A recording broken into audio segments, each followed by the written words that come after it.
Hukum internasional tuh nggak kayak hukum nasional. Oke.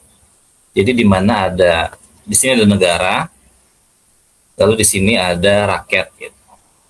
Negara menegakkan hukum yang dilaksanakan kepada rakyat. It doesn't it doesn't work like that. Tidak vertikal. Hukum internasional itu kayak horizontal. Ada kumpulan negara-negara yang berdiri sejajar dengan negara lain. Nah, kalau hukum horizontal kayak gini, siapa yang bisa menegakkan hukum internasional? Jawabannya adalah namanya collective actions. Ini bukan istilah resmi, ini istilah gue aja. Tapi dari collective actions ini artinya negara-negara sepakat untuk menegakkan hukum internasional.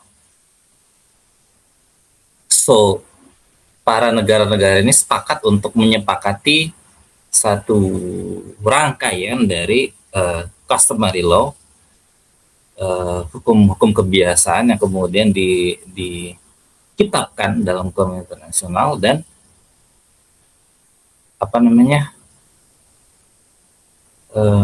mengambil langkah kolektif untuk menegakkan hukum internasional itu sendiri.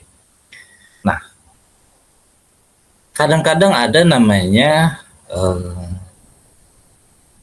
anomali. Jadi ada pelanggaran hukum internasional. Misalnya kayak banyak pelanggaran hukum internasional. Deklarasi perang itu sebenarnya pelanggaran hukum internasional. Jadi kan kalau kita lihat kan hanya ada dua dalam hukum internasional, misalnya disebut hanya ada dua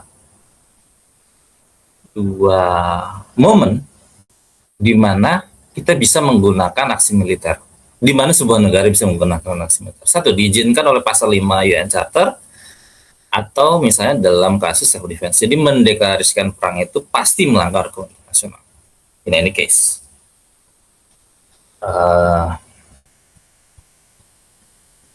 I don't think, saya personally berpikir bahwa pelanggaran Amerika Serikat belum cukup banyak. Artinya Amerika Serikat belum melakukan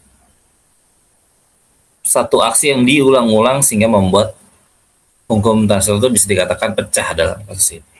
Tapi ada kemungkinan kalau Amerika Serikat terus mengulangi perilakunya, maka hal ini bukannya membuat hukum internasional menjadi pecah, tapi mengurangi kepercayaan masyarakat internasional terhadap hukum internasional.